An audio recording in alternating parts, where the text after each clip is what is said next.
Gracias a todos. Son las 8 en punto y vamos a empezar entonces con esta sesión. El día de hoy vamos a hablar sobre craneofaringiomas y la sesión la va a ir dando Germán López Valencia y también en la parte de imagen nos va a ayudar Karen Macías. Pero como siempre, si alguien quiere intervenir en algún momento para algún comentario o pregunta, pues lo pueden hacer.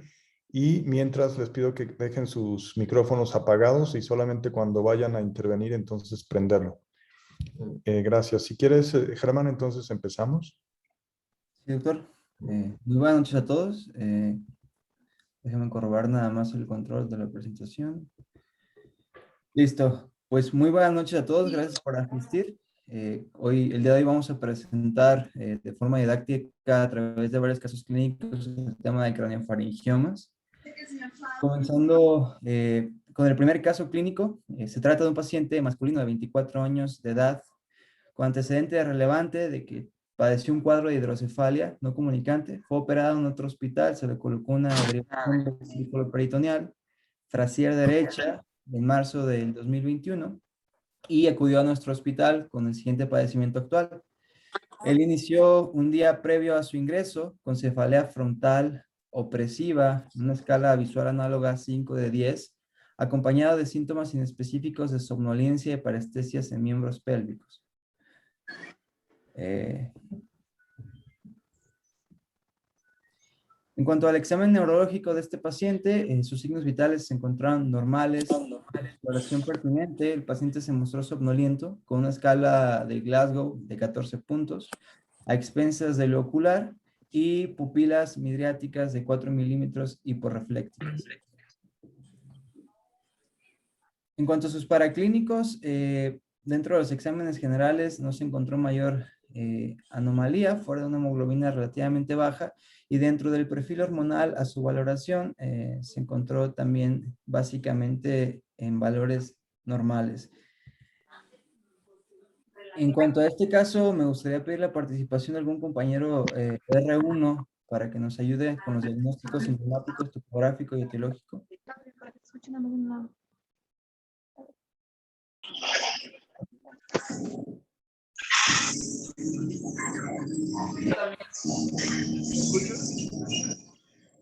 Se escucha.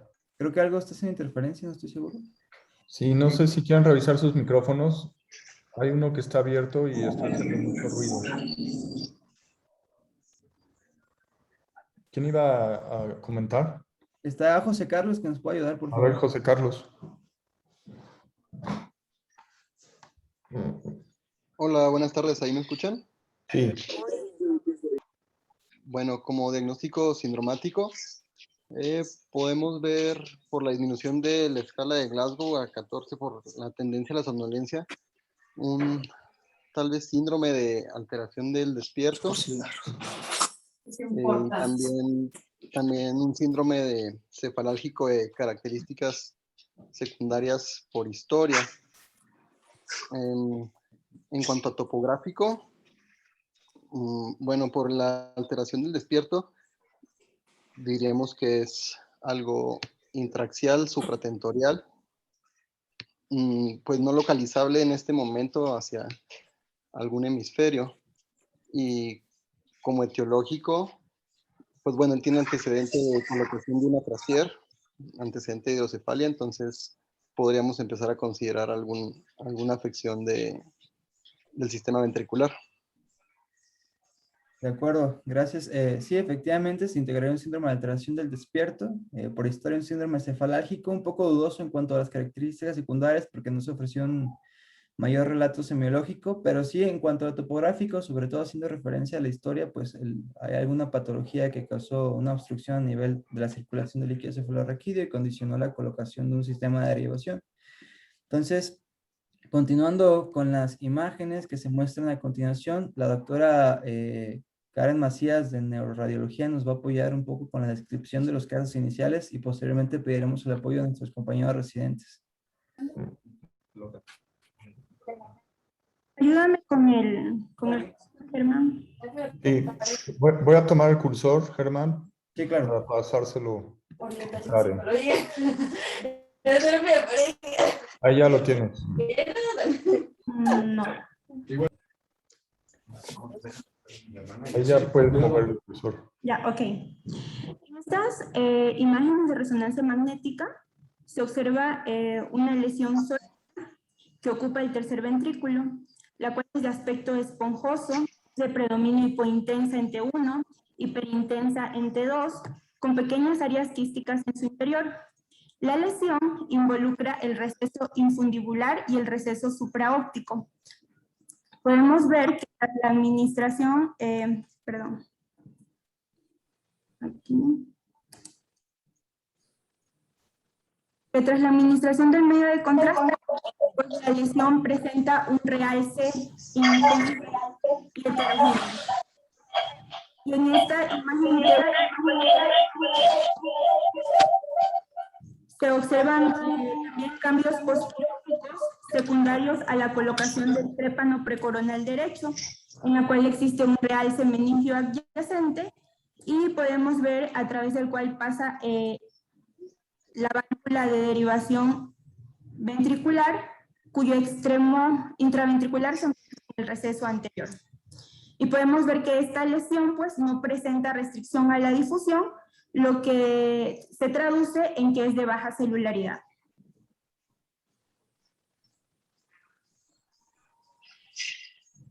De acuerdo. Muchas gracias. Déjenme ver si puedo retomar el cursor. Oye, te lo paso. Sí, gracias. Denme un segundo. Operarlo despierto. Pero sí. Ahí está. Gracias. Les vamos a pedir su apoyo para la siguiente pregunta del caso que se acaba de presentar. En las siguientes opciones de tratamiento les pedimos que elijan cuál abordaje seleccionarían ustedes para tratar a este paciente. Y por favor, cierren sus micrófonos si no van a participar, por favor. Puro.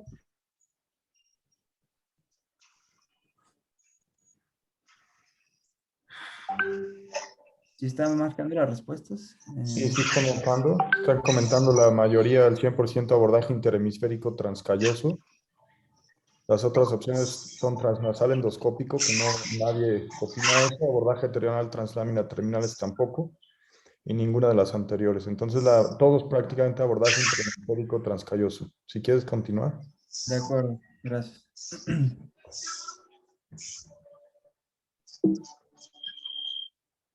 Bueno, aquí a continuación presentamos el estudio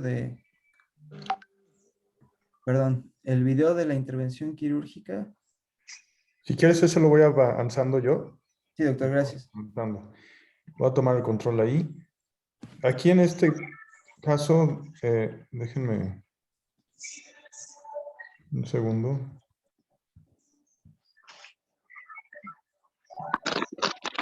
Ahí está.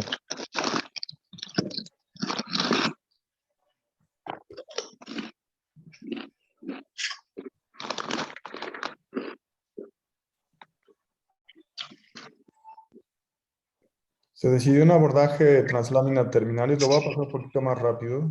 Creo que es una cuestión de internet que está medio lento. Ahí estamos viendo entonces un abordaje terminal del lado no dominante, del lado derecho. Ahí está la exposición ya de la lámina terminalis y se está viendo. Y a partir de ahí vamos a empezar entonces ya a ver el tumor, que en este caso fue un craneofaringioma. Ahí estamos viendo, lo estamos disecando, tratando de separar de las paredes. Hay mucho ruido, no sé quién es ese micrófono. Vamos a continuar ahí. Y a fin de cuentas se fue separando las paredes del tercer ventrículo hasta lograr una resección que aparentemente fue total. Sin embargo, vamos a ver la imagen postoperatoria y vamos viendo prácticamente disecándolo y fue saliendo por partes. Avanza un poquito ya más rápido. Y vamos a continuar. Si quieres continuar con ahí tienes ya tu cursor, Germán. Sí. Bueno, mostramos el estudio tomográfico postquirúrgico inmediato. No sé si la doctora Karen Macías nos quiere apoyar a hacer algún comentario sobre este estudio de forma breve. Claro, en esta imagen de tomografía pues observan cambios quirúrgicos. ¿Me puedes pasar el micrófono, no? Sí. Bueno, Dame un segundo. A ver, suelta el cursor un segundo. Sí. Ok. Ya lo tienes tú, Karen. ya, ok.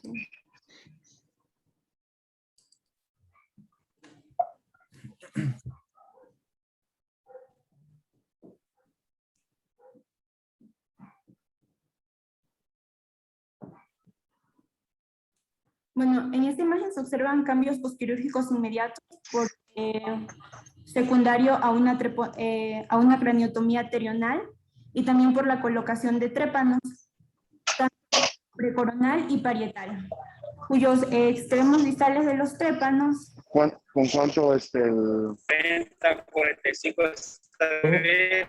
¿Pueden apagar su De micrófono? este lado por unas favor? 70 libras, a ver cómo lo sientes. va? déjame ver aquí, que no, Doctor, no sé si hay una opción de desactivar los micrófonos. A ver. Voy a tomar el cursor un segundo.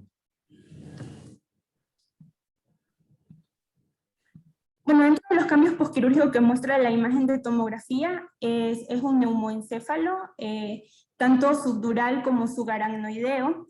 Y a nivel de la región supracelar, pues hay ahí justo, no sé Doc, si le puede hacer Sí. el pause. Voy a pasar. Voy a tomar el cursor. Ok.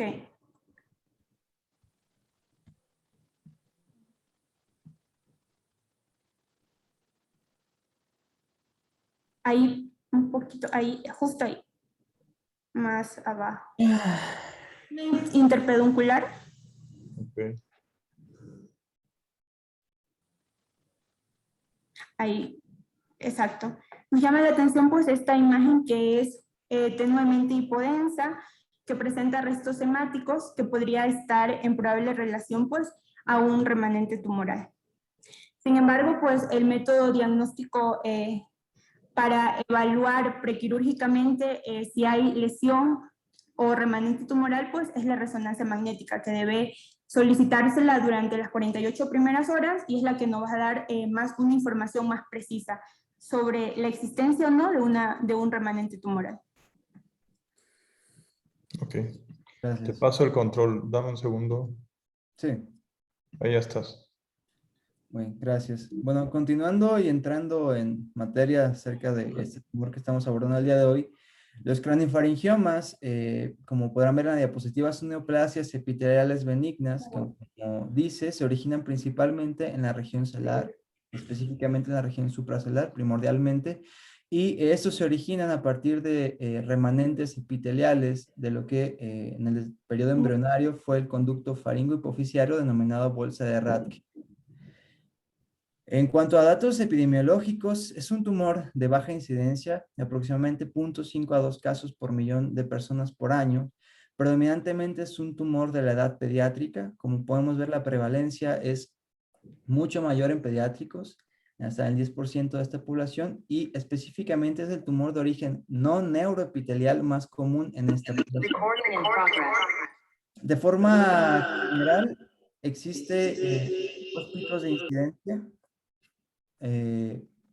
Escuchamos, chicos, existen dos picos de incidencia, uno es entre los 5 y los 15 años y otro es a partir de los 40 hacia los 60 años de edad para ambos subtipos tumorales que vamos a mencionar más adelante.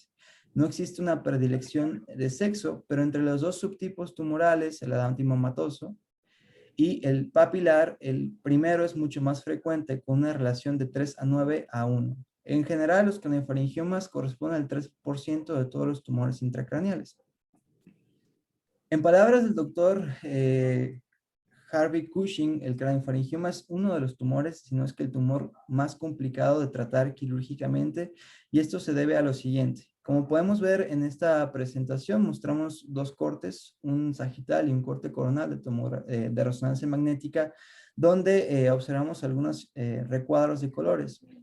Podemos observar en la porción inferior en amarillo de la imagen del lado izquierdo la región celular, superiormente la región supracelular y más allá el tercer ventrículo y los ventrículos laterales. En relación anterior a este, la porción basal de los lóbulos frontales, y el último recuadro de color rojo, observamos la región posterior al clivus, cercana al tallo encefálico y a la circulación posterior. Seleccionamos todos estos recuadros porque todas estas regiones anatómicas son las que puede afectar el tumor en sus diferentes presentaciones. Sin embargo, en cuanto a frecuencias, perdón, me voy a regresar una diapositiva, el 75% de los craniofaringiomas se ubican en la región supracelar y pueden tener extensión hacia el tercer ventrículo.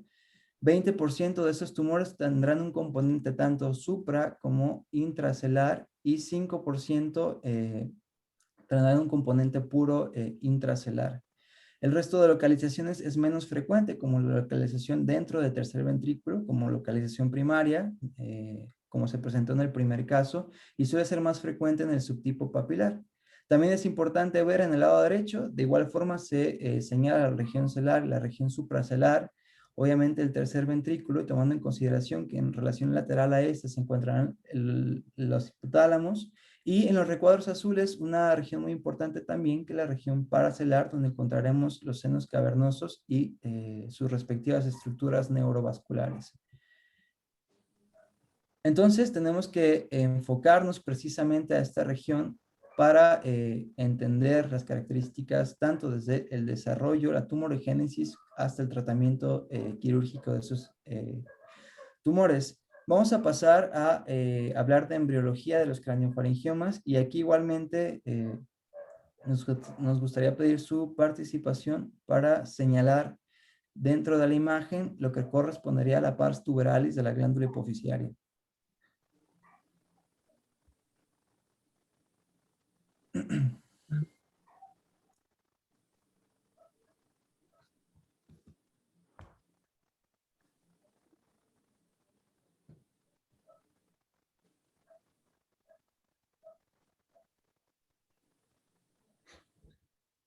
No, si quieres continuar, Germán. Bueno, gracias. Entonces, de forma general, la glándula hipoficiaria se va a dividir en una porción anterior y una porción posterior, o lóbulos. Sin embargo, desde su aspecto de desarrollo embriológico y estructural, la podemos dividir en otras subpartes. En color amarillo vimos que apareció primero la pars posterior, que también se denomina neurohipófisis, y que, como podemos ver en la imagen, se origina a partir de una vesícula embriológicamente que parte del diencéfalo, específicamente de la porción que corresponderá a la eminencia media hipotalámica. A partir de la tercera semana de gestación ocurre esta formación de la vesícula diencefálica, y en color verde observamos la pars anterior, que va a corresponder a la mayor parte del lóbulo anterior de la hipófisis. Como bien respondió la mayoría, la pars tuberalis es una extensión hacia dorsal de la pars anterior, que va a encasillar o va a abrazar, por decirlo de alguna forma, la porción infundibular de la glándula hipoficiaria para formar en conjunto el tallo hipoficiario. Es decir, el tallo hipoficiario entonces corresponderá al infundíbulo, que proviene del hipotálamo, y la pars tuberalis, que proviene del lóbulo anterior hipoficiario. En rojo, perdón, encontramos la pars intermedia hipoficiaria, donde, como podemos observar en la imagen, se puede describir una hendidura hipoficiaria, que es un espacio virtual que separaría ambos lóbulos de la hipófisis. Muy importante saber que en color verde vemos que tanto la pars tuberalis, la pars distalis y la pars intermedia van a corresponder al tejido glandular endocrino, mismo tejido con las mismas características que un tejido endocrino periférico, mientras que en color amarillo vemos el lóbulo posterior, que correspondería a tejido neuronal, que, como sabemos, va a servir de reservorio de la hormona antidiurética y la hormona oxitocina, que se van a producir en los núcleos hipotalámicos. En relación específica al desarrollo embriológico de la glándula hipófisis, este comienza alrededor de la tercera semana de gestación, cuando existen dos evaginaciones. Una evaginación dorsal, que va a provenir del diencéfalo en desarrollo, específicamente de lo que correspondería posteriormente a la eminencia media hipotalámica, y que va a estar destinada a formar la pars posterior, o la porción neural de la glándula hipófisis, y una evaginación ventral que se va a originar a partir del estomodeo en relación anterior a el arco orofaringio, que se conoce como bolsa de Rathke. Como podemos ver, esta parte va a presentar un tallo de desarrollo que posteriormente va a presentar regresión y cierre del conducto basifaringio en el desarrollo del hueso esfenoidal de forma embriológica normal. Entonces, de esta forma, ambas porciones de la hipófisis provienen del ectodermo, una del ectodermo neural, que es el lóbulo posterior, y una del ectodermo de superficie, que es el lóbulo anterior. Justamente por esto se considera que los craniofaringiomas se originan de remanentes epiteliales de esta bolsa de Rathke que no presentó regresión durante el desarrollo. Sin embargo, aunque esta es la teoría de origen más aceptada, por decirlo de alguna manera, algunos autores sugieren que en realidad esos tumores podrían explicarse por una metaplasia de células de la adenohipófisis en el infundíbulo, siendo esta la localización más frecuente, como recién se comentó. El problema con esta teoría, y bueno, los puntos más bien que apoyan a esta teoría es uno, que la mayoría de tumores craniofaringiomas se originan específicamente en el infundíbulo y que estos tumores pueden expresar hormonas hipofisiarias y receptores a hormonas hipotalámicas del eje hipotálamo hipofisiario. Sin embargo, la teoría metaplásica iría en contra de que realmente no habría razón para que un niño o un paciente de edad pediátrica, que es la población principalmente afectada, presentara cambios metaplásicos celulares a temprana edad. Entonces, realmente, aunque la teoría más aceptada es que estos tumores se originan a partir de los remanentes de la bolsa de Rathke, habrá que considerar con perspectiva a futuro otras teorías o probables orígenes de estos tumores. A manera de repaso histórico, igualmente hablando de los craniofaringiomas, comenzamos la línea del tiempo hacia 1857 con las primeras descripciones por Zenker histopatológicas. Por acá compartimos un pequeño diagrama esquemático de lo que se encontró en un tumor de una autopsia, un tumor de la región supracelular, y conforme avanzaron los años se comenzaron a describir, sobre todo por autores alemanes como Erheim, tumores epiteliales en la región hipofisiaria, celular y supracelular. Hacia 1910 comenzaron a instaurarse los primeros manejos quirúrgicos por Elsevier, por ejemplo, el abordaje transesfenoidal, o por Halsted, el abordaje transcraneal. Es hasta época de Cushing, en 1932, cuando él mismo establece el término de craniofaringioma para referirse a estos tumores que previamente se habían manejado como tumores epiteliales hipofisiarios, y además comienza a introducir terapia adyuvante en este tipo de pacientes como el reemplazo hormonal, logrando disminuir de forma increíble la morbimortalidad asociada a estos tumores. Durante este periodo, entre 1932 y hacia la década de los 70, se tuvo cierta preferencia por el abordaje transcraneal, y es hasta Gerard Guillot y su escuela de neurocirugía cuando comienzan a retomar primordialmente el abordaje transesfenoidal para resección de estos tumores. De tal forma que en la actualidad existen múltiples abordajes y múltiples opciones de tratamiento que vamos a comentar conforme avance la presentación. De forma breve, hablando de la fisiopatología, es diferente para los subtipos tumorales. En el subtipo adamantimomatoso, esto se debe a una mutación en el exón 3 del gen CTNNB1, que básicamente lleva a una acumulación anómala de beta-catenina intracelular, que es un hallazgo específico de los tumores de este subtipo, y esto lleva a una regulación a la alta de la vía WNT, que mediante un mecanismo de senescencia secretoria, como se muestra en la imagen, algunos islotes con estas mutaciones promueven la senescencia del resto de células sanas y favorecen el crecimiento tumoral. Por su parte, en el subtipo papilar existe una mutación BRAF B600E que a través de la vía MAP quinasa y los receptores de quinasa extracelulares tipo 1 y tipo 2 llevan más bien a una regulación a la baja de la expresión BRAF, y esto promueve la proliferación celular tumoral. Sí, si te regresas, Germán, un segundito, nada más un comentario en cuanto a esto. Por eso, Sí. en la última sesión bibliográfica vimos cómo los expertos en el área separaron ya estos dos tumores, ¿no? Antes hablábamos de craniofaringiomas de dos subtipos diferentes, ahora hablamos de dos tumores diferentes, ¿no? Y la razón es exactamente que la fisiopatología es diferente y vamos a ver más adelante cómo la presentación y la imagen también suele ser diferente. Adelante. Gracias. En cuanto a la presentación clínica, es importante remarcar que esos tumores son básicamente 100% sintomáticos. Menos del 2% de los casos se encuentran como incidentalomas, pero bien puede existir un periodo prodrómico de síntomas inespecíficos de 1 a 2 años. Sin embargo, generalmente son muy sintomáticos y los principales hallazgos clínicos son los que voy a comentar a continuación. Como el caso que recién presentamos, los pacientes se pueden llegar a consulta o a urgencias por cuadros de hipertensión endocranial, intracraneal, con cefalea, náusea o vómito hasta en un 75%, secundaria a cuadros de hidrocefalia aguda, como el caso que presentamos. Los síntomas visuales, que son de los principales, se pueden presentar hasta en más del 80% de los adultos, pero sin duda el hallazgo más común es la disfunción endocrina. En más del 90% de los casos, tanto de adultos como pediátricos, existe un panhipopituitarismo al momento del diagnóstico.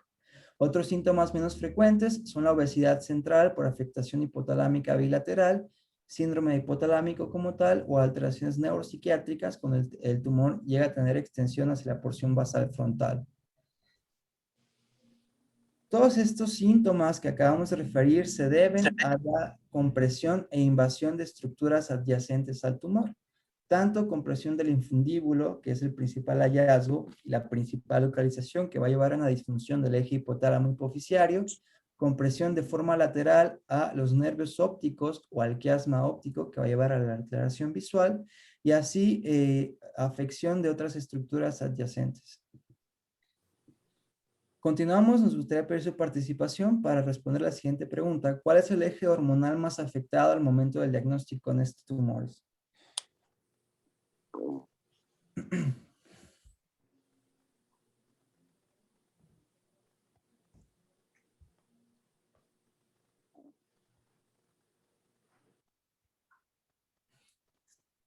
Bueno, estamos viendo varias respuestas diferentes. Hasta arriba están poniendo GH y en segundo lugar LH-FSH, ¿no? De acuerdo. Pues bien, como la mayoría comentó, sí, efectivamente el eje más afectado es principalmente el somatotropo, afectando la hormona del crecimiento hasta el 75% de los casos, pero realmente, como se comentó, estos pacientes suelen presentarse con panhipopituitarismo. Si vemos, el resto de ejes se afectan básicamente en el mismo porcentaje. Y algo que me gustaría remarcar de esta presentación es que si bien la diabetes insípida por deficiencia de ADH es característica del estado postquirúrgico en estos pacientes, hasta el 17% de pacientes pueden presentarse con diabetes insípida preoperatoria, por lo cual es muy importante siempre indagar en este rubro. Pasamos al segundo caso clínico. En este caso se trata de un paciente femenino de 22 años de edad, sin antecedentes de relevancia, cuyo padecimiento actual comenzó hace 2 años, refiriendo cefalea súbita holocraniana de intensidad hasta 10 de 10 y de carácter pulsátil. A partir de ese momento, la paciente comienza a referir disminución progresiva de la visión, principalmente en ojo izquierdo, hasta la ceguera, y desde hace 6 meses tiene una sensación de opresión ocular en ese mismo ojo. Asociado a este cuadro se agrega debilidad en el hemicuerpo desde hace una semana, referido por ellas como que arrastra los pies y no puede sostener los objetos. A su exploración física, sus signos vitales se encontraron normales. En los nervios del cráneo encontramos básicamente una amaurosis del ojo izquierdo al no percibir luces. Y Shihara 0 de 8, un defecto campimétrico caracterizado por hemenopsia temporal y un papiledema bilateral a la exploración del fondo de ojo. Las pupilas se encontraban midriáticas, también hiporreflécticas, y se encontró con debilidad del hemicuerpo derecho, 4 de 5, con reflejos aumentados y un reflejo plantar extensor de este mismo lado.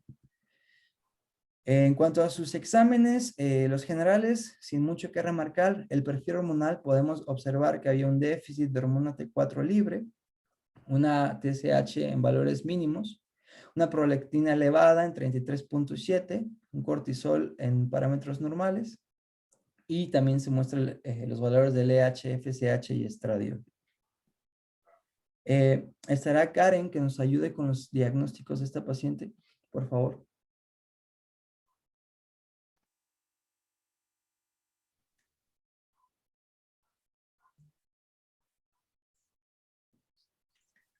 o alguien que quiera participar.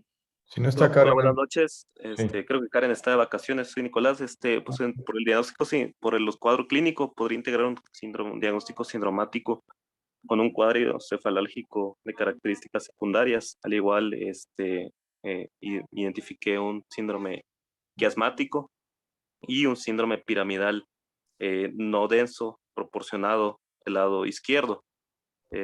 Por las características y podría integrar un diagnóstico topográfico a nivel de la región celar, o por lo menos que esté en contacto con el área celar o el área quiasmática. De acuerdo, gracias. Sí, integramos también nosotros un diagnóstico de afectación de la vía visual, prequiasmático y quiasmático, un síndrome piramidal no denso proporcionado completo al lado derecho. El topográfico sí debería de localizarse sobre todo por el déficit visual en la región supracelar, por afectación prequiasmática y quiasmática, pero también habría que integrar la sospecha de afectación de la vía motora por el déficit motor comentado. En etiológicos, como primera sospecha, también es de origen neoplásico. Estas son las imágenes del caso que acabamos de presentar. No sé si la doctora Karen nos quiere apoyar nuevamente. Voy a tomar el control para pasárselo. Sí, gracias. Ahí ya puedes señalar, Karen. Ya, ok, gracias. ¿Sí se ve el cursor? Sí se ve, pero no sé si Ok. lo estás moviendo.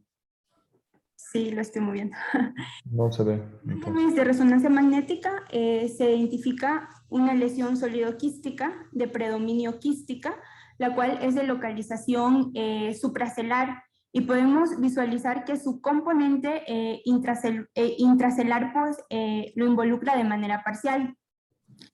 Su componente quístico se caracteriza por ser hiperintenso en T1, hipointenso en T2, y vemos que en FLAIR predomina su intensidad de señal, pues es isointenso. Y esta característica de esta composición quística es porque los craniofaringiomas pues tienen un alto contenido de proteínas, pueden tener proteínas, lípidos, y por ende su intensidad va a ser variable. Su componente sólido, que está de localización predominantemente supracelar, vemos que se extiende hacia la fosa craneal anterior, ocasiona un desplazamiento tanto como de los giros orbitarios hacia la izquierda, y podemos ver en la secuencia T2 en un plano sagital cómo el componente quístico ocasiona un desplazamiento y una compresión del quiasma tanto en su parte central como en su parte izquierda. Y tras la administración del medio del contraste, pues podemos identificar que el componente quístico no realza, pero sí el componente supracelar, que es un componente semisólido porque también presenta lesiones quísticas, y pues aquí existe un reforzamiento, pues su componente sólido. Y en la imagen sagital podemos identificar cómo existe un desplazamiento del hipotálamo, pero en dirección dorsal, debido a la compresión por su margen dorsal de la lesión quística. Ok, la siguiente imagen, por favor. Estas imágenes, bueno, son dos casos diferentes. La primera imagen es un paciente con un diagnóstico de un adenoma hipoficiario, y la segunda imagen se trata de un paciente con un diagnóstico ya histopatológico de craniofaringioma.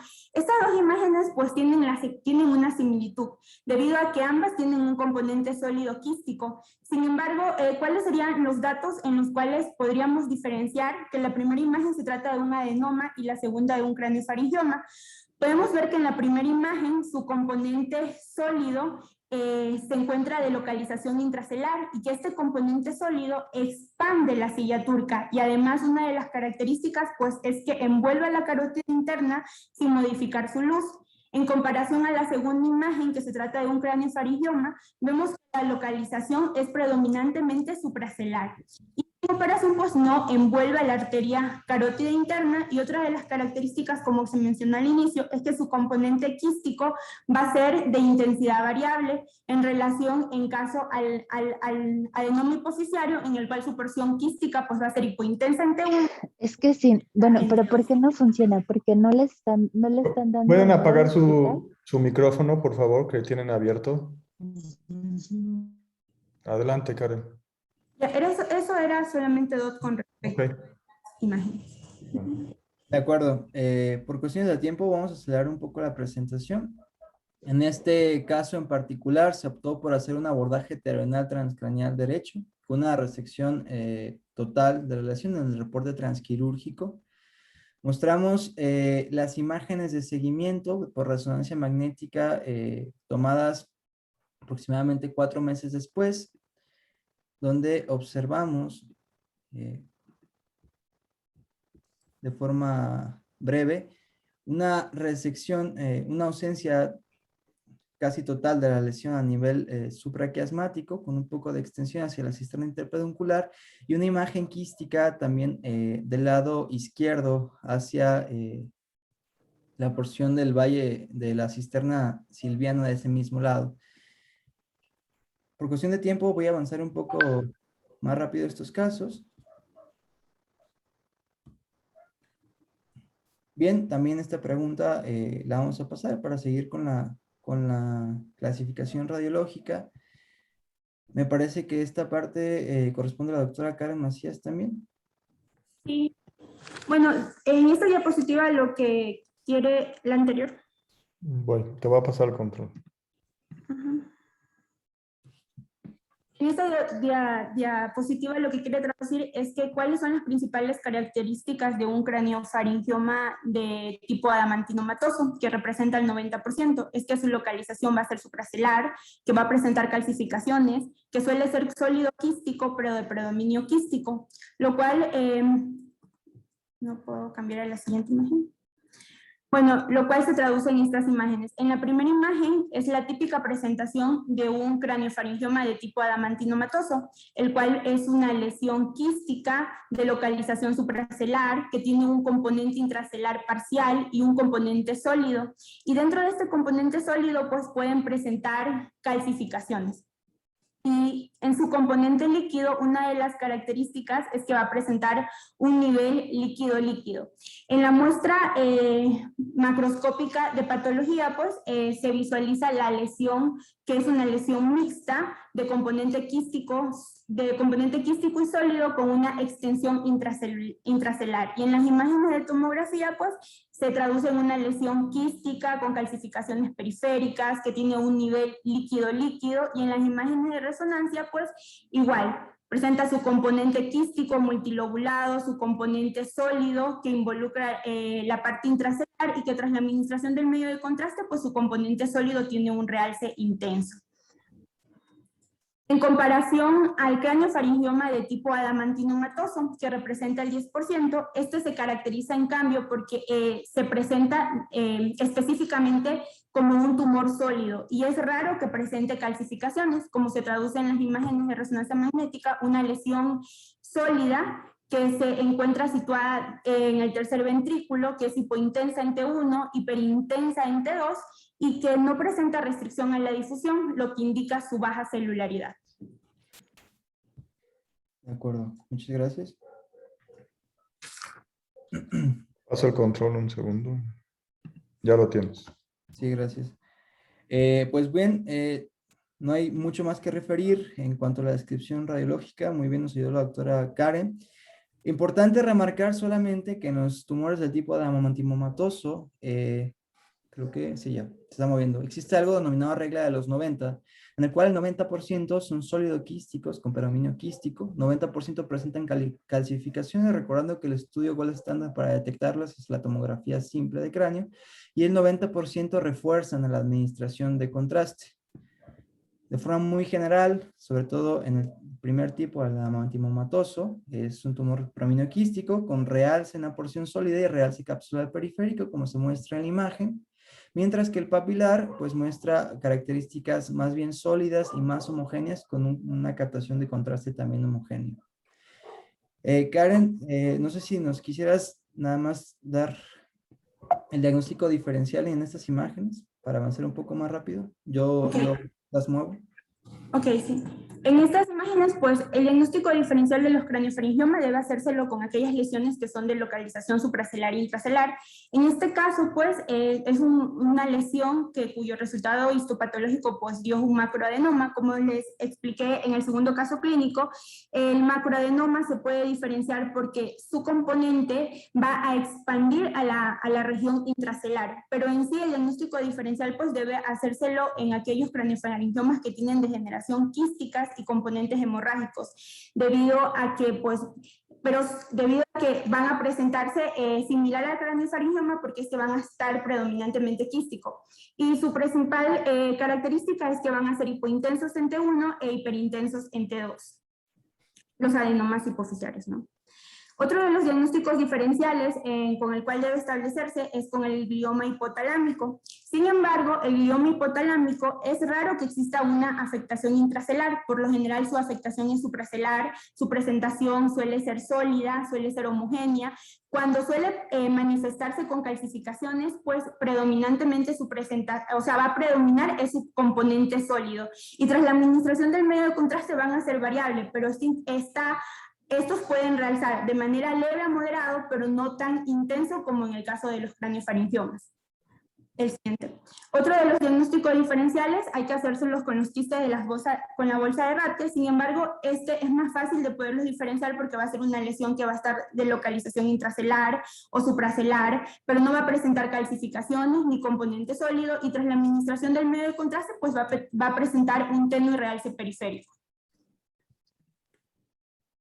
Y dentro de los diagnósticos diferenciales, pues que suele ser más difícil al momento por estudio de imágenes, suele ser el craniofaringioma con el germinoma. La primera fila de imágenes de arriba, pues se trata de un paciente con un diagnóstico de craniofaringioma y la fila inferior de un paciente con un diagnóstico de germinoma.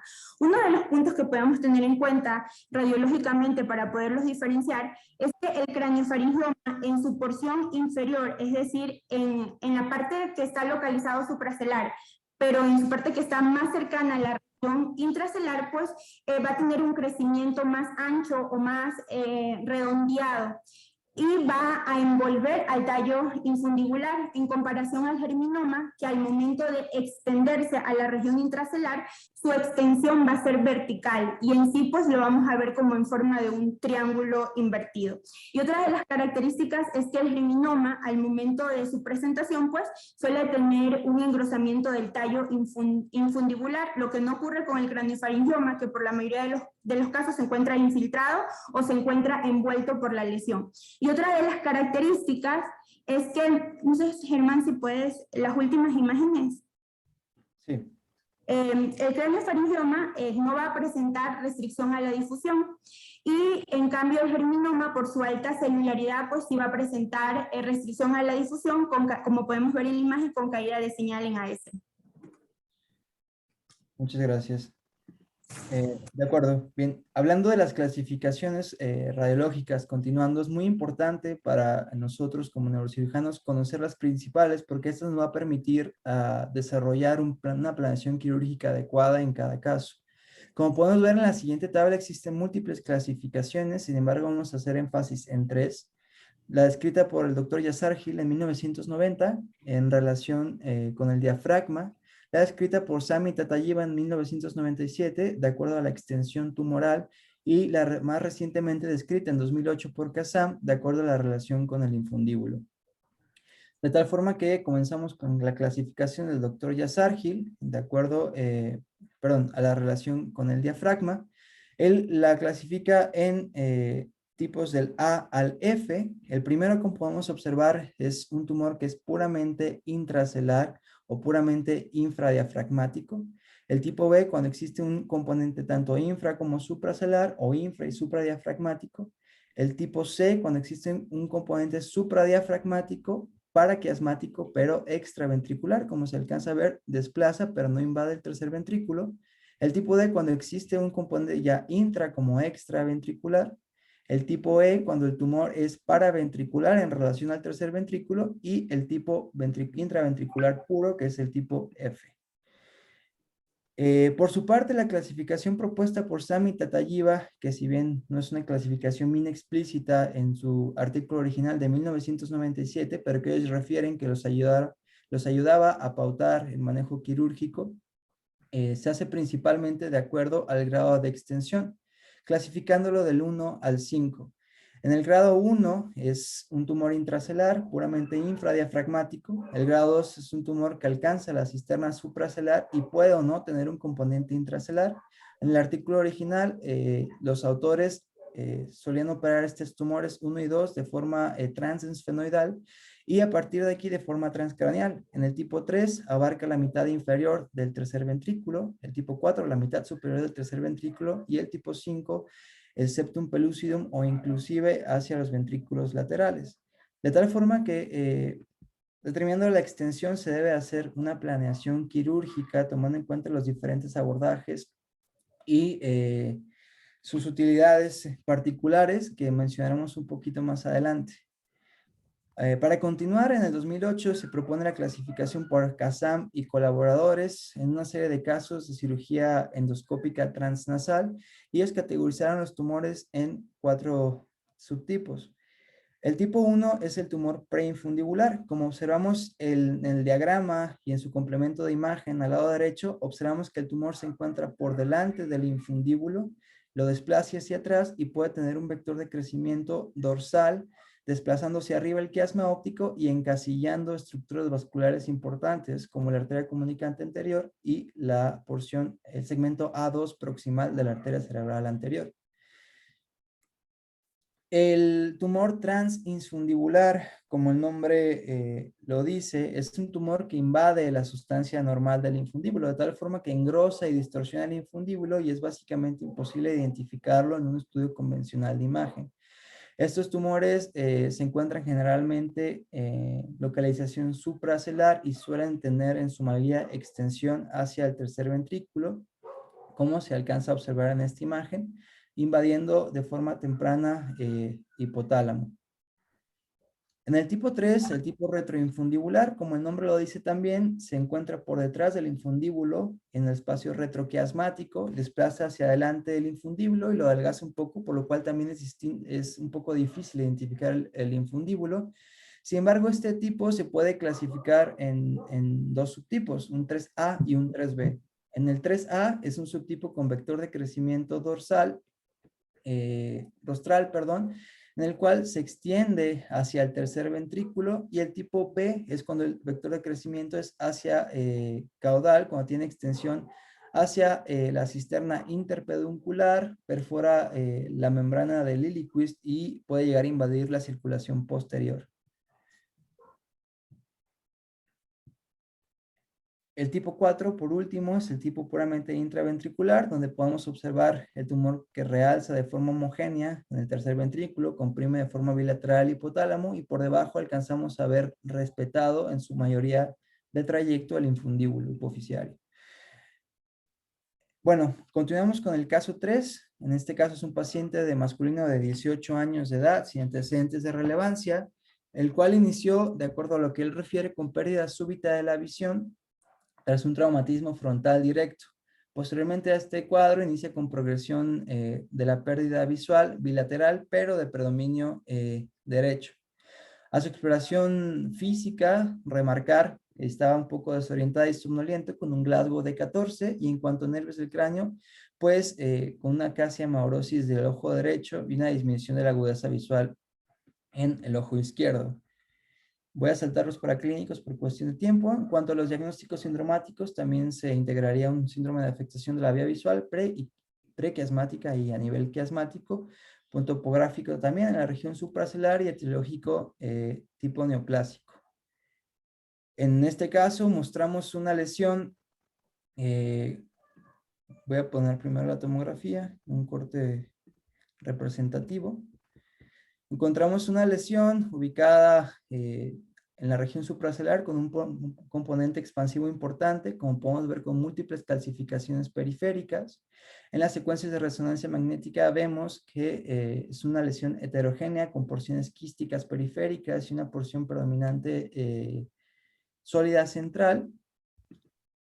Y si pasamos al estudio de imagen contrastado, podemos igual caracterizar la lesión de las mismas características. Una lesión muy heterogénea con componentes quísticos de predominio periférico y un componente sólido central predominante. En el corte sagital podemos alcanzar a ver que existe una extensión hacia la cisterna supracelular, inclusive hacia el tercer ventrículo, y obviamente una afectación hipotalámica muy importante.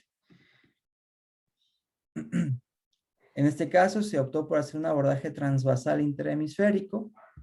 Esta es la imagen postquirúrgica donde observamos importantes calcificaciones residuales. Se extirpó básicamente la mayoría de la porción sólida central y un higroma frontal residual. Por histopatología resultó ser un craniofaringioma también del subtipo adamantimomatoso, OMS1. Y continuando con la teoría, bueno, en cuanto a patología, es una neoplasia sólida con componentes quísticos variables, ya lo mencionamos. Voy a saltar a las imágenes que son más descriptivas.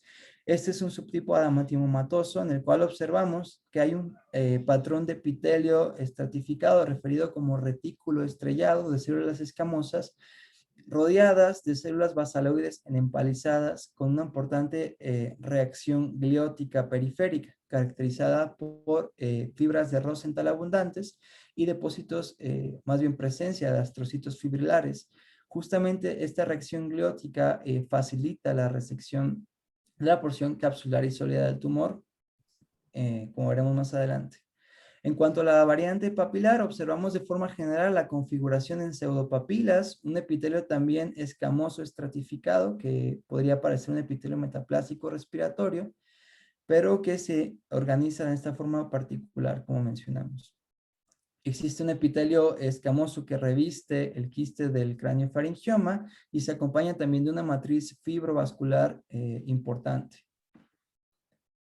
Es muy importante esta parte. Como podemos ver en la imagen, mostramos la porción quística de un craniofaringioma. Estos quistes, cuando se aperturan y se drenan, el líquido tiene una característica particular descrita como un aceite de motor.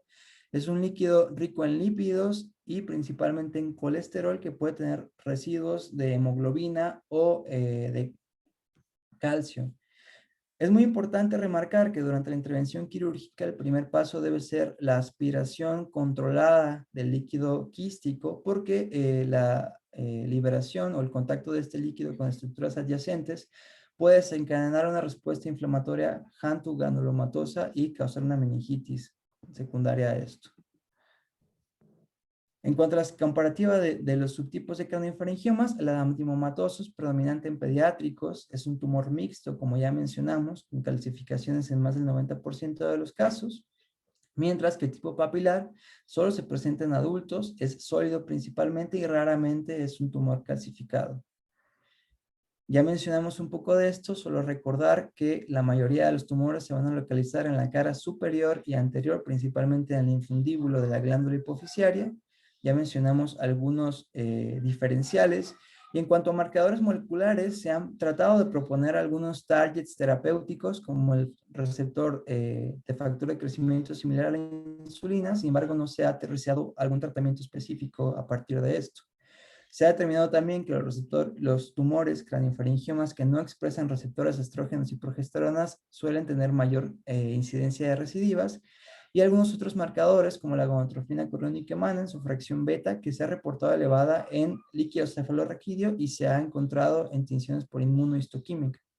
Por supuesto, recordar que el índice de KI167 es un factor importante de predictor de progresión y recidiva, cuando más del 10% se asocia justamente a esto. Pasando a la valoración prequirúrgica, es muy importante ser puntual en que este tipo de tumores siempre deben de manejarse en un centro de alta especialización y de forma multidisciplinaria. Tiene que ser abordada por el neurocirujano, el neuroendocrinólogo, el neurooftalmólogo, el neuroanestesiólogo, el departamento de otoneurología en caso de existir una afectación a este punto, y algunos otros servicios complementarios. De tal forma que vamos a ir explicando de forma breve el esquema general de tratamiento que se muestra a continuación, donde el primer paso es la valoración prequirúrgica. Hay que tener siempre una aprobación por parte de neuroendocrinología, contando con un perfil hormonal completo, una valoración neurooftalmológica para tener un control basal del grado de afectación óptica en estos pacientes y hacer una planeación quirúrgica a partir de los estudios de neuroimagen. El estudio de elección, por supuesto, es la resonancia magnética, determinar el grado de extensión tumoral de acuerdo a las clasificaciones que mencionamos y sobre todo determinar la relación e invasión de estructuras neurovasculares por el tumor, por lo que, este va a ser uno de los principales marcadores y pautas para decidir el abordaje quirúrgico. Una vez que se ha determinado todo esto, hay que plantearnos la pregunta de si el tumor es operable. De forma muy breve, un repaso anatómico de la región celar. Vemos del lado derecho de la imagen una cara endocraniana, una vista dorsal de la región celar. Recordar que su límite anterior corresponde al tubérculo celar. El posterior al dorso celar, de forma lateral los senos cavernosos, de forma ventral el seno esfenoidal y de forma dorsal la cisterna supracelar con sus componentes. En las imágenes del lado derecho vemos la vista ventral o exocraniana de esta misma región, la cual es muy importante en el momento de los abordajes transnasales endoscópicos, transesfenoidales, donde como podemos ver, una vez que se drila o se retira la silla túrgica, observamos de anterior a posterior el receso tuberal que corresponde al tubérculo celar, posteriormente la fosa hipofisiaria propiamente y el rostrum celar, posteriormente el receso clival y más por detrás el clivus. De forma lateral encontramos lateral y anterior una prominencia óptica y de forma lateral y posterior una prominencia carotidia. Como podemos observar, entre estas dos prominencias encontramos el receso óptico carotidio lateral que va a corresponder a el estrut óptico y en relación medial a este, en forma de lágrima, el receso óptico carotidio medial, que este es importante porque es el landmark de seguridad lateral, es decir, qué tanta extensión lateral debe tener este abordaje para prevenir daño vascular, sobre todo a la porción de la arteria carótida interna que se ubica a esta altura. En cuanto a irrigación, también rápido, por cuestión de tiempo, hay que recordar que la glándula hipofisiaria tiene una irrigación dorsal y una irrigación ventral. La irrigación dorsal va a estar dada principalmente por la arteria hipofisiaria superior, que se origina de la carótida interna directamente en su porción intradural y que va a formar en la superficie o cara inferior del quiasma un plexo circuminfundibular para irrigar principalmente el lóbulo anterior de la hipófisis, el infundíbulo y el quiasma óptico, por lo cual durante los abordajes quirúrgicos es primordial respetar estos pequeños vasos en la cara inferior del quiasma para evitar daño mayor a estas estructuras. En cuanto a su irrigación ventral, va a corresponder principalmente a la arteria hipofisiaria inferior, que tiene un discurso ventral y posterior para dar irrigación principalmente al lóbulo posterior, como también forma parte de la irrigación ventral la arteria capsular de McConnell, ambas originarias del tronco meningohipofisiario. Entonces, en general, el tratamiento quirúrgico es siempre buscar una resección máxima segura, preparar al paciente, como se comentó, y hacer una planeación adecuada. Puntos importantes es siempre tratar de mejorar los síntomas del paciente, evitando la morbimortalidad, preservando la calidad de vida, por supuesto, y previniendo la recurrencia y la extensión de la sobrevida. Siempre de que se pueda debe considerarse la resección total o gross total resection, pero hay unos casos particulares donde es importante considerar como primera opción una resección subtotal. En tumores monoquísticos que causan hipertensión endocranial deberá considerarse aspirado de la porción quística de forma inicial. En tumores con componentes supra o infradiafragmático que requiera dos abordajes distintos tendrá que considerarse una cirugía a 2 tiempos. Y en tumores de grado 2 de invasión hipotalámica, que menciono más adelante, habrá que considerar radioterapia como primera opción cuando tenga una edad suficiente el paciente para evitar un mayor daño hipotalámico. Entonces hay que tener en consideración distintas estructuras, la relación del tumor con el diafragma celar, con los nervios ópticos, con los senos cavernosos, si existe o no invasión al sistema ventricular, por supuesto, su relación con los hipotálamos hacia el tercer ventrículo y la relación con las distintas estructuras vasculares, principalmente las provenientes de la arteria cerebral anterior. Punto muy importante es estimar el grado de lesión hipotalámica.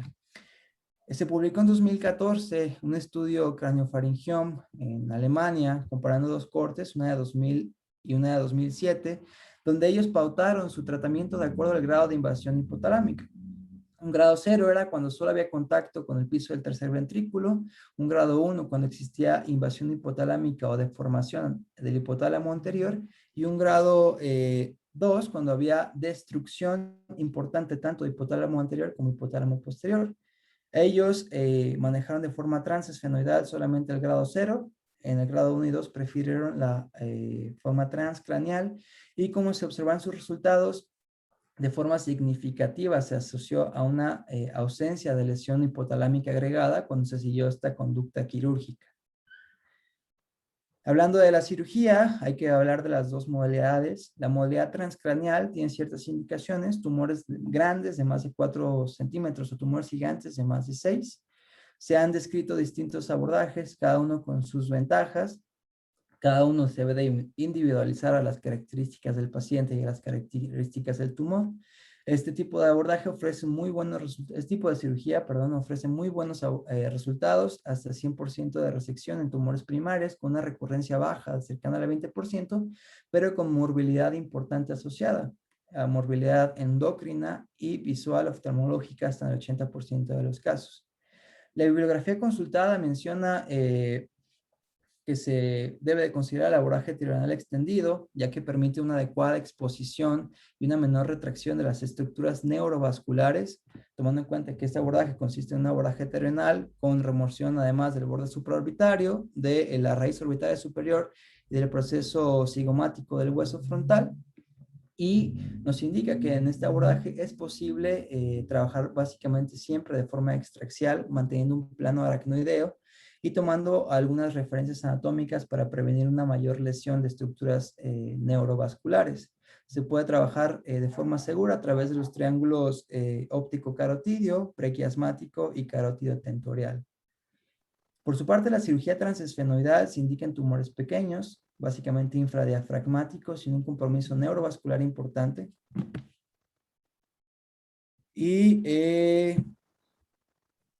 las dificultades es que se requiere mayor expertise, puede haber dificultad técnica por las estructuras óseas asociadas, sobre todo en niños por el patrón conchal de neumatización, y los resultados también son muy buenos con resecciones de hasta el 90% en tumores infradiafragmáticos, mortalidad baja y menor morbilidad endocrina.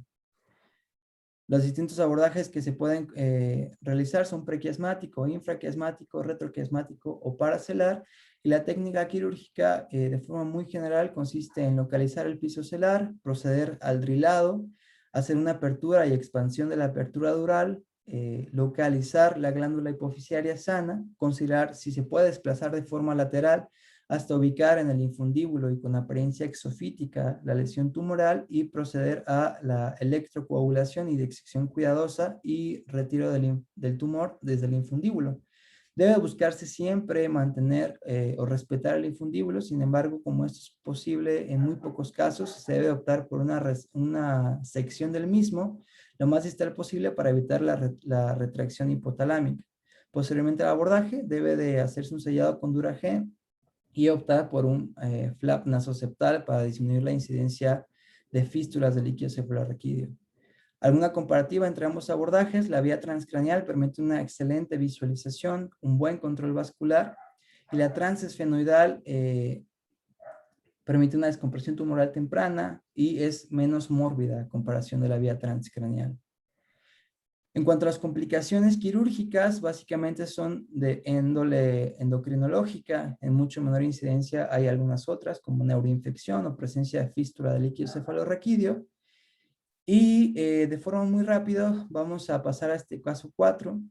Su masculina de 33 años de edad, que tiene un cuadro muy insidioso y muy poco característico de alteraciones inespecíficas de la conducta, cefalea y presencia de crisis convulsivas, epilépticas, tónico-clónicas generalizadas, 5 por mes desde hace 2 años. Este paciente, muestro de forma rápida las imágenes, donde en el estudio contrastado se alcanza a observar una lesión con una porción sólida importante a nivel supracelular y con extensión hacia el tercer ventrículo y cisterna intrapeduncular de predominio quístico, con un realce discreto de la pared quística también.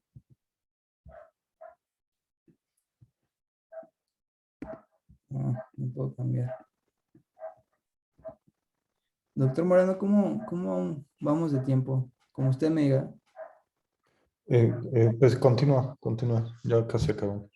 De acuerdo. Este es el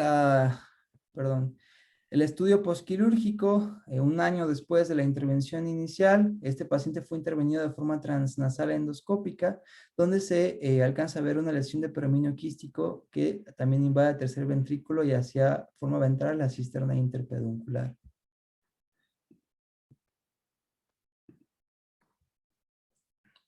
En cuanto a la terapia adyuvante, debe considerarse siempre que no haya certeza de que se haya hecho una resección total, principalmente la radioterapia como primera opción o la radiocirugía, y en tumores de predominio quístico podrán considerarse terapias intracavitarias como la que se va a mencionar.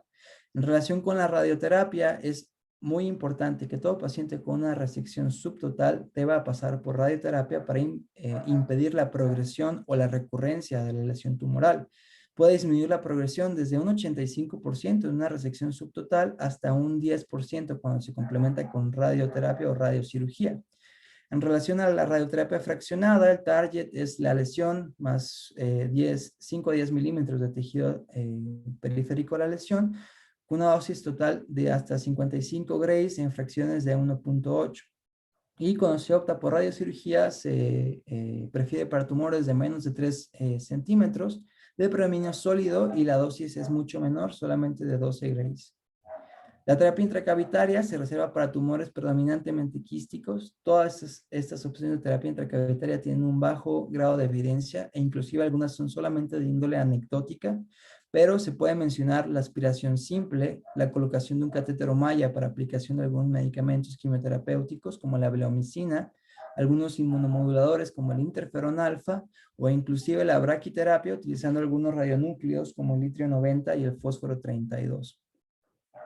En el seguimiento postquirúrgico inmediato es muy importante siempre considerar a estos pacientes como hipoadrenales porque van a requerir sustitución tanto del eje glucocorticoide como el mineralocorticoide para evitar la presencia de alguna crisis addisoniana que puede ser incluso mortal. Muy importante es que la diabetes insípida se presenta de forma transitoria en la totalidad de estos pacientes. Por eso, indudablemente, todo paciente postoperado de un craniofaringioma debe de recibir un control estricto de líquidos y de electrolitos séricos para monitorizar esta complicación esperada. Asimismo, deberemos de seguir el manejo conjunto con los servicios de neuroendocrinología, neurooftalmología y neuropsiquiatría. En cuanto al seguimiento a largo plazo, las tasas de supervivencia global son buenas, hasta el 96% a los 5 años y se reduce hasta un 62% a los 62 años. La principal causa de morbo y mortalidad en este punto es la recurrencia, la cual se presenta principalmente a los 2 a 8 años, por lo cual es importante llevar un seguimiento por imagen de resonancia magnética en periodos de 6 a 12 meses posteriormente a la cirugía. Las opciones para la recurrencia, las opciones terapéuticas en caso de recurrencia deberán individualizarse al paciente, pero sin duda se prefiere la reintervención quirúrgica para resección siempre que sea posible y que las condiciones del paciente lo permitan. Muchas gracias, Germán. Ya estamos sobre el tiempo, pero me gustaría preguntarle, no sé si sigue ahí el doctor Ramos Pic, porque él tiene mucha experiencia en pacientes con craneofaringiomas, no solo en adultos, sino también en pediatría. Muchas gracias, doctor Ramos Pic. No sé si quiere hacernos algún comentario. Sí, brevemente. Desde luego que es terrible enfrentarse a un paciente, sobre todo de edad pediátrica, y es algo que quiero comentar. Es muy diferente el camino que sigue un paciente con craneofaringioma pediatra, de la edad pediátrica, perdón, que un paciente adulto. Evidentemente tenemos la obligación de ser mucho más, o tratar de ser mucho más radicales en el tiempo quirúrgico, y dejar las menores secuelas posibles. Yo, creo que los que recuerdan haber entrado conmigo a craniofaringiomas, que tengo pacientes que he operado más de 5 o 6 ocasiones, debido a que pues la calidad de vida que tenemos la obligación de darle a los pacientes pediátricos. De hecho, como ustedes saben, estuve unos años en el Instituto de Pediatría y he reoperado ya como adultos mayores de 18 años a pacientes ahí en el instituto. Independientemente de lo que ya se mencionó del cuidado multidisciplinario que requieren estos pacientes, que ya comento, en los niños tiene que ser uno un poco más radical, porque si a un niño le ofrecemos una sobrevida de 5 o 10 años, es ínfimo a un adulto de 60 años que pues mal que bien tendrá por delante 20 años de vida, ¿no? Un niño tendrá 40. Eso es un comentario muy importante siempre en craniofaringioma. A pesar de todo y todos los avances que nos presentaron, ya se mencionó la experiencia con bleomicina, la experiencia con semillas radioactivas, la experiencia de exclusivamente radioterapia, inclusive en una época se radiaban primero antes de operarlos, se ha dado quimioterapia y definitivamente es un tumor que al final de cuentas es benigno, o sea, es una, bueno, hay descritos malignizados, pero a priori son tumores benignos que tenemos la obligación de buscar la mayor resección posible, y cuando esto no es así, entonces complementar con lo que ya se mencionó. Creo que ha sido una revisión muy completa del tema. Hay muchísimo más que discutir y aprender de los craniofaringiomas porque siguen siendo un coco para nosotros. Y pues felicidades por la sesión. Muchas gracias, doctor Ramos Pic. Y también quisiera ver si nos puede dar algún comentario el doctor Gómez Amador, que también tiene mucha experiencia en estos pacientes, tanto por vía abordajes transcraneales hacia base de cráneo, con todas sus variantes, como igual por vía transnasal endoscópica principalmente, ¿no? Buenas noches a todos. Como vimos a lo largo de la presentación de los casos, el craniofaringioma es quizá una de las lesiones más heterogéneas que puede existir, y la invasión topográfica que llega a presentar es muy variada. De ahí que exista un sinfín de abordajes quirúrgicos para poder tratar la lesión. Si bien es cierto, en el análisis que se hizo al principio de la presentación, el origen embriológico de estos tumores indica cuál debe ser el abordaje quirúrgico. Si bien es cierto que las técnicas endoscópicas endonasales han venido a jugar un papel muy importante en ese tipo de lesiones, hay descritos abordajes muy complejos de base de cráneo para tratarlos, como el abordaje transpetroso combinado, por ejemplo.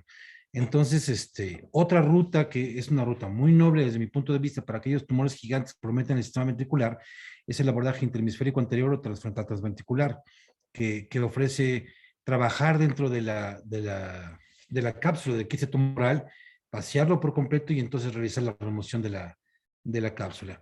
Las consecuencias del manejo de la vasculatura en estos casos pueden ser deleterias y condicionar la presencia de vasoespasmo postquirúrgico que condicione la presencia de infartos. Entonces sí debemos de estar muy cautos con el manejo de estas lesiones cuando lo hacemos por cualquiera de las rutas. Una de las disecciones más complejas por la ruta endonasal endoscópica es precisamente el craniofaringioma, en donde tenemos el compromiso de preservar las paredes del hipotálamo, que es una de las grandes críticas del profesor Almefti a las técnicas endonasales endoscópicas. El caso que se presentó de un abordaje translámina terminalis es un abordaje muy noble que nos permite, en la mayor parte de los casos, una exéresis completa de la lesión, pero para tumores que se encuentren principalmente intraventriculares. Creo que ha sido una excelente presentación y podremos hablar muchísimo sobre técnica quirúrgica. Creo que al final el mensaje que nos podemos llevar es que tenemos que estar muy alertas en la planeación preoperatoria, valorar el estado clínico del paciente y de acuerdo con ello elegir la mejor técnica quirúrgica que pueda ir con cualquiera de las técnicas quirúrgicas que existen en neurocirugía. Claro. Salvo, ¿no? Muchas gracias al doctor Gómez Amador. Digo, sin duda podríamos tener una sola sesión para el abordaje quirúrgico, ¿no? Los diferentes abordajes quirúrgicos. Hoy fue un poquito más de generalidades. Y el segundo caso que presentamos fue operado por el doctor Gómez Amador. El tercero fue del doctor Víctor Alcocer, que me parece que también está por aquí. No sé si quiera hacer algún comentario. Hola, buenas noches a todos. Yo creo que fue una excelente revisión respecto a todo. Yo lo que podría agregar, aparte de todos los excelentes comentarios de mis predecesores, es que debemos de entender que este tumor es muy complejo de remover y que en la gran mayoría de las veces podemos alcanzar resecciones totales o subtotales. Y creo que ese debe de tener siempre en mente un objetivo real al momento de la cirugía para no sobrepasar ese límite que nos debemos de establecer antes de proponer una cirugía. Por ejemplo, uno de los casos que yo operé y que presentamos ahí, el objetivo era solamente drenar el quiste y quitar la porción sólida, porque era una lesión que se encontraba completamente adherida al hipotálamo y eso iba a condicionar un mayor deterioro neurológico. Y debemos de también entender que esta es una patología que tiene que tener el compromiso y el apoyo de todas las disciplinas que están alrededor de este tumor. Neurooftalmología, neuroendocrinología, por supuesto radiocirugía. Yo creo que hoy por hoy está jugando un papel muy importante en el tratamiento complementario de estos pacientes. Y por supuesto creo que no debemos de agregar morbilidad a estos pacientes, a pesar de que muchos pacientes llegan con un eje o 2 ejes o 3 ejes afectados. Creo que el eje que se preserve, que por ejemplo yo he visto muchos pacientes que realizan o tienen diabetes insípida y aparte de tener diabetes insípida tienen daño hipotalámico y tienen alteraciones en el deseo de la sed, pues son pacientes que pasan mucho tiempo muy mal por ese daño agregado que nosotros generamos. Entonces creo que debemos de individualizar el caso, debemos de establecer previamente el goal o el objetivo que queremos tener con la cirugía y por supuesto no aumentar la morbilidad con un procedimiento quirúrgico. Eso sería lo que yo agregaría. Muchas gracias. Perfecto. Muchas gracias al doctor Alcocer por su comentario. Yo sin duda no podemos decir que todos los casos deben de ir a resección total, ni todos deben de ir de manera planeada a una resección subtotal y radio, sino como ya vimos con todos los comentarios, pues es de manera individualizada, ¿no? La selección. Y el último comentario que quisiera yo solicitar es para el doctor Ulises García, que el cuarto caso que se presentó fue operado por él, ¿no? Tenemos expertos de base de cráneo aquí en el instituto y pues quisiera ver si quiere comentar algo. Sí, en mi comentario va, yo creo que una de las cosas que creo que en los craniofaringiomas gigantes y con mucha extensión vale mucho la pena analizar es cómo tomar ventaja de la localización de las porciones quísticas que tiene y sólidas que tiene el craniofaringioma para escoger el abordaje.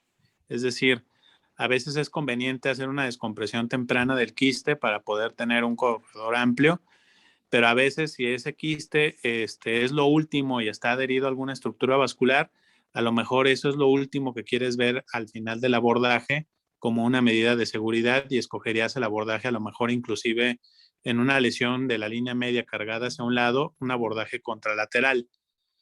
Y el segundo punto, yo creo que el tema de la reconstrucción y de dejar un lecho quirúrgico, sobre todo para los abordajes transcraneanos, limpio, pensando en que en un futuro tú o alguien más va a operar a ese paciente por recidiva. O sea, yo creo que ese es el otro punto sobre el cual a veces no lo pensamos mientras estamos haciendo la cirugía, pensar que abandonamos el tratamiento quirúrgico en ese momento, pero en algún momento tanto uno mismo o alguien más va a tener que volver a entrar si hay una recidiva tumoral. Y obviamente pues la complejidad de un abordaje quirúrgico para un craniofaringioma recidivante, pues esto lo incrementa de manera exponencial y siempre es algo que podríamos y deberíamos de tener en mente cuando tratamos uno de estos pacientes. Sí, muchas gracias al doctor Ulises García por su comentario. Y tenemos también a la doctora Leslie Portocarrero, que pues es nuestra neuroendocrinóloga y también tiene muchísima experiencia en estos pacientes. Y no sé si quiere hacer algún comentario.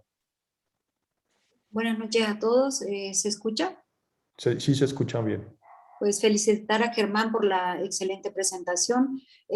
Prácticamente ya todo ha sido discutido, solo recordar un poco las nuevas mutaciones que ya se han estado describiendo en el BRAF B600C, que nos está dando la oportunidad de poder tener algunos tratamientos nuevos como neoadyuvantes en el tratamiento de los craniofaringiomas, como es el perdón, Dabrafenib, que ya hay algunos casos reportados que pueden tener alguna reducción tumoral hasta del 80%.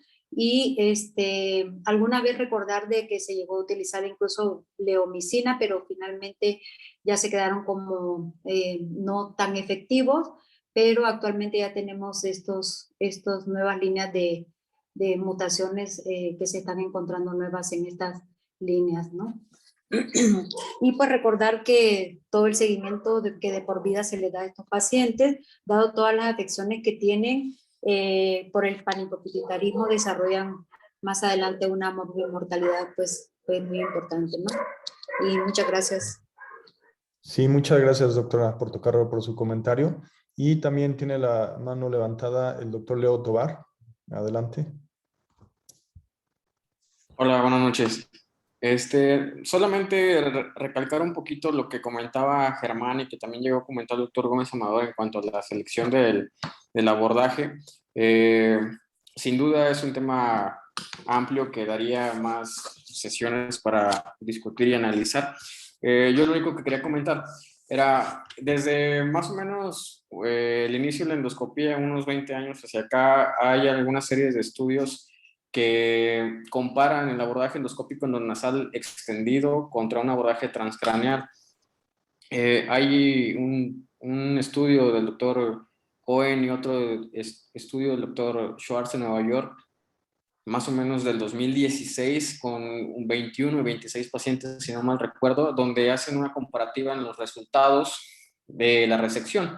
Obviamente la resección va enfocada a hacer una resección total, y ellos establecen que no hay ninguna diferencia en cuanto a las características demográficas de los pacientes, pero sí en cuanto a los resultados postquirúrgicos de la resección, siendo en el abordaje extendido endonasal, ya sea transplano o transtubercular, mejor respecto al abordaje transcraneal, y esto obviamente representado o visto desde el punto de vista de la mejoría, sobre todo visual, de los pacientes, en donde, bueno, ellos explican que pues una descompresión temprana, sobre todo por vía endoscópica infraquiasmática, por un abordaje endoscópico nasal, pues conlleva menos manipulación del tracto óptico y de la vía visual que un abordaje transcraneal, en cualquiera de sus variantes, siendo la más usada pues un perional convencional, pero bueno, ya mencionábamos el abordaje orbitocigomático. Y otra situación que mencionaba por aquí la doctora Fernanda Farías en cuanto a la cambios en la cognición de los pacientes, ellos en el estudio del doctor Schwartz, me parece, sí mencionaban que el abordaje o el deterioro cognitivo de este tipo de pacientes era mayor en los pacientes operados por vía transcraneal. Entonces, sin duda, de una serie de un par de años a la fecha, se han venido haciendo este tipo de estudios, sobre todo comparativos en cuanto a la relación de la técnica y los resultados. Esos estudios que les mencioné vienen más o menos del 2016 y son retrospectivos más o menos del 2005 al 2015, pero del 2012 a la fecha hay algunos metaanálisis y que concluyen más o menos en lo que ya se reportaba en esos años, ¿no? Obviamente la selección de los pacientes pues es muy particular en cuanto a tumores meramente celares con extensión supracelar, pero cambia un poquito la decisión cuando tienen una extensión paracelar, ¿no? Muchas gracias, Leo, por el comentario. También levantó la mano el doctor Suárez Campos, él es radiooncólogo de nuestro instituto y también con muchísima experiencia en tratar a estos pacientes con tratamiento adyuvante. Y muchas gracias. Felicidades por la presentación y toda la dinámica. El doctor Ramos Pig menciona un caso donde lo ha operado a través de los años varias veces. Entonces también recordemos que si tenemos un paciente con un residual que es susceptible de manejo complementario con radiaciones, pues recordar que podemos darle un buen tratamiento, impedir una recurrencia con una dosis ya sea fraccionada o bien con radiocirugía, dependiendo del volumen. Muchas veces nosotros tenemos que tratar el residual y también tratar a veces el quiste que queda remanente para tratar de controlar la formación de un nuevo quiste. Entonces, la dosis depende pues mucho de el tipo de máquina que tenemos, el fraccionamiento y de las condiciones del paciente. Muchas veces tenemos que tratar de alcanzar una dosis alta. Por ejemplo, se mencionó brevemente que la dosis de 55 grays, que se alcanza en unas 5 semanas, pues podría aumentarse un poco considerando la historia natural de estos tumores que son sumamente renuentes a un manejo agresivo. Recordemos la historia natural de estos tumores. Entonces, la radioterapia estereotáxica fraccionada o bien la radiocirugía puede darle al paciente un control permanente de su problema. Entonces, no olvidemos que un paciente puede evitarse una reintervención o muchas reintervenciones y un daño neurológico importante con esto. Hemos visto también pacientes que tienen hidrocefalia asociada. Entonces, el manejo multidisciplinario, como menciona el doctor Alcocer, es fundamental. ¿Qué le vamos a hacer a estos pacientes? Los vamos a puncionar, les vamos a poner una válvula para tener un control más adecuado del problema y lograr radiarlos de una manera más adecuada. Entonces, recordemos el manejo multidisciplinario y que en algunas instituciones estamos apoyados por un servicio de radioterapia que está muy pendiente de estos pacientes y de su evolución. Claro. Sí, muchas gracias al doctor Suárez Campos, ¿no? Sin duda, así como ya comentamos varios tipos de abordaje quirúrgico, también hay muchos tipos de tratamientos con radiación ionizante y hay que hacerlo como a la medida de cada paciente. El doctor Ulises García levantó la mano y luego el doctor Ramos Pic. Sí, nada más, la primera parte de la plática, los primeros 10 minutos me los perdí, pero comentar, por ahí hay un trabajo de tesis, creo que es del doctor Mario Taylor, acerca de craneofaringiomas, creo que fue él, y valdría mucho la pena echarle una revisada porque sí fue una tesis que realizó sobre craneofaringiomas y que hizo un muy buen análisis de dónde estamos parados como institución, al menos al momento de ese análisis en cuanto al tema de los craneofaringiomas en el instituto. Ok, perfecto. Muchas gracias por la recomendación. Vamos a buscar esa tesis. Gracias, doctor Ramos Pic. Sí, nada más complementar que sobre el comentario del doctor Suárez, muchos de los pacientes que se han tenido que reoperar ya fueron tratados por radioterapia de cualquiera de sus modalidades e inclusive siempre se ha mencionado que después de un tratamiento de este tipo encontramos mucho más adherencias de aracnoiditis. En algunos casos sí y en algunos casos no. Pero lo que comenté al inicio es de que hay pacientes con tumores de este tipo que por alguna razón que ya estamos empezando a conocer con estas nuevas clasificaciones de los subgrupos o dos grupos tumorales, definitivamente se comportan biológicamente, como tenemos el modo de decirlo, de una manera maligna, con recidivas cortas. Yo me acuerdo de un muchacho de 33 años que en 3 meses duplicó el tamaño de su craneofaringioma sólido. Entonces, y desgraciadamente regresó porque se quedó sin ver. Ni siquiera llegó a tener la opción de dársele tratamiento complementario porque recidivó rápidamente. Entonces, hay casos terribles en donde a pesar de la radiocirugía, de la radioterapia, de la bleomicina, de todo lo que ya se ha buscado, porque como decimos, muchos remedios no curan nada, pero pues desgraciadamente el craneofaringioma sigue siendo una lesión benigna que se comporta muchas veces en pacientes de un modo muy agresivo y muy repetitivo, ¿no? Nada más. Claro. Sí, gracias, doctor Ramos Pic. Bueno, si ya no hay comentarios, agradezco mucho a todos los que participaron, a los que se conectaron, especialmente a Germán López Valencia y a Karen Macías por su presentación. Y nos vemos en 15 días. El tema próximo van a ser metástasis cerebrales. Buenas noches a todos. Gracias. Gracias, buenas noches. Gracias, buenas noches. Buenas noches a todos.